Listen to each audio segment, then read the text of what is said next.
अस्सलाम वालेकुम रहमतुल्लाह दोस्तों, वेलकम टू माय चैनल। अच्छा जी, एक लेटर जो है वो मिनिस्ट्री का मेरी नज़रों से गुजरा और मैंने सोचा मैं आप लोगों के साथ शेयर करूं। ये समथिंग लाइक एनओसी है। इसके अंदर जो भी एम्प्लॉय है वो विदाउट अपनी स्पॉन्सर से रुजू किए हुए या उसके स्पॉन्सर को इन्वॉल्व किए हुए चेंज कर सकता है अपना वीज़ा किसी दूसरी कंपनी पे।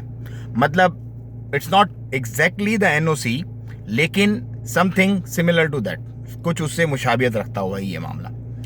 इसके कुछ रूल्स एंड रेगुलेशंस जो है वो क्लियर किए गए हैं मिनिस्ट्री की तरफ से। वो क्या है वो मैं आपको बता देता हूँ कि किन शराइत पर एक एम्प्लॉय अपना वीज़ा दूसरे स्पॉन्सर के ऊपर चेंज कर सकता है विदाउट इन्फॉर्मिंग और एतमाद में लिए हुए अपने एग्जिस्टिंग जो उसका पहले वाला एम्प्लॉयर होता है उसको। मतलब पहले कफील से दूसरे कफील पे विदाउट पहले कफील को बताए हुए जा सकता है। ये बात मैं इतनी चबा चबा के और इतनी डिटेल में खोल के दो तीन बार इसलिए बोल रहा हूँ कि ताकि क्लियर हो जाए मामला।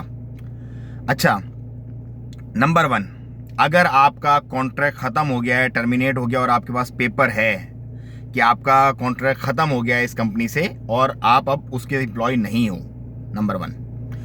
नंबर 2, आपको किसी भी वजह से उन्होंने टर्मिनेट कर दिया है, टर्मिनेशन लेटर। पहला वाला जो था वो कॉन्ट्रैक्ट खत्म होने वाला था कि 2 साल का कॉन्ट्रैक्ट था, कॉन्ट्रैक्ट पूरा हुआ, आपने पेपर दिखाया भाई मेरा कॉन्ट्रैक्ट के साथ पूरा हो गया, ये मेरा वीज़ा भी एक्सपायर होने वाला, खलास।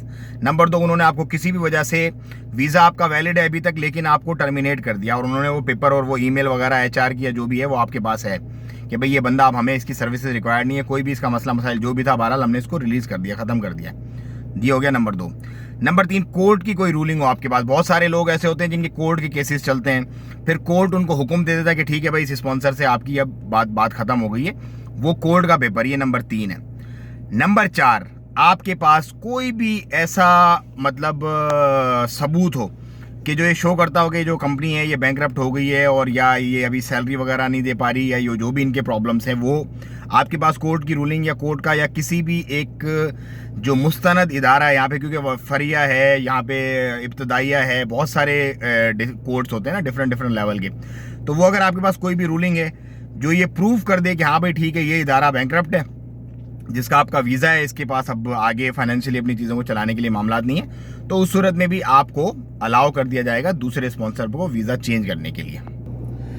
अब ये तो वो चीज़ें हैं कि जो क्लियर हैं, लेकिन इसके बावजूद भी जब अब वीज़ा खुलता है और कुछ चीज़ें जब आप जाते हैं किसी को भी तनाजुल करवाने के लिए या कोई भी मामलात करने के लिए, तो इस वक्त का जो करंट प्रोसीजर है वो ये है कि हम एक रिक्वेस्ट डालते हैं सिस्टम में ऑनलाइन, और जो सपोज़ किसी बंदे को मैं हायर कर रहा हूँ और वो बंदा इस वक्त किसी और के वीज़ा पे है, तो मैं सिस्टम में एक रिक्वेस्ट डालूंगा तनाजुल की। वो बंदा जो उसका एग्जिस्टिंग स्पॉन्सर होगा वो उसको एक्सेप्ट करेगा सिस्टम में, हाँ भाई ठीक है मुझे कोई इससे मसला नहीं है, ये बंदा इस बंदे के पास जा सकता है। जब वो एक्सेप्ट करेगा उसके बाद ही वीज़ा सिर्फ चेंज होगा उस बंदे का, मेरे नाम पे अदरवाइज़ नहीं चेंज होगा।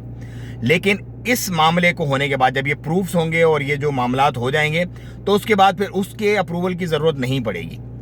लेकिन क्लैरिटी कब होगी? जब वीज़ास खुल जाएंगे और इस प्रोसीजर पे लोगों के वीज़ास चेंज होना भी शुरू हो जाएंगे, तब हम ये कहेंगे कि हाँ भाई ये अब ओके है सारा मामलात। सो ये थी कुछ इन्फॉर्मेशन जो मैंने आपके साथ शेयर की। अब जब वीज़ा खुलेंगे तो इंशाल्लाह हम इसको वेरीफाई भी करेंगे और मज़ीद अपडेट्स आपके साथ शेयर करेंगे।